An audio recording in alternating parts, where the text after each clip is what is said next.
un chanteur devenu symbole. Une mort jamais expliquée. Fin des années 90. L'Algérie vit ses heures les plus sombres. Attentats, disparitions, menaces. La peur habite chaque rue. Et au milieu de ce chaos, une voix continue de chanter. Une voix libre, rebelle, sans filtre. Matou Blounès, icône de la chanson kabyle. Poète engagé, figure de résistance pour tout un peuple. Il a survécu à une tentative d'assassinat en 1988. Il a échappé à un enlèvement du GIA en 1994. Chaque fois, il revient. Chaque fois, il chante encore plus fort. Mais le 25 juin 1998, tout s'arrête. Sur une route près de Talabounan, sa voiture est criblée de balles. Matoub meurt sur le coup. Sa femme et ses deux belles-sœurs sont blessées. Aussitôt, les versions se multiplient. Le GIA revendique l'assassinat. Pourtant, beaucoup doutent. Certains accusent l'État, d'autres parlent de complot interne.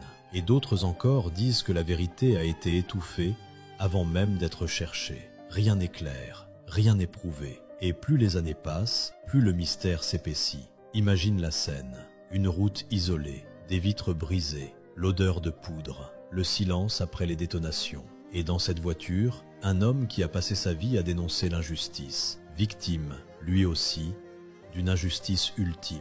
En Kabylie, les foules descendent dans la rue, elles pleurent, elles crient, elles exigent des réponses. Mais les réponses, elles, ne viendront jamais vraiment. Plus de 20 ans après, le dossier reste un champ de ruines. Des suspects arrêtés, des contradictions, des zones d'ombre, et une vérité toujours absente. Matou Blounès n'était pas seulement un chanteur, c'était une voix, une mémoire, un combat vivant. Aujourd'hui encore, chaque 25 juin, son nom résonne comme une promesse non tenue, celle de dire la vérité, parce que son assassinat n'a pas seulement éteint une voix, il a ouvert une blessure que l'Algérie ne refermera peut-être jamais.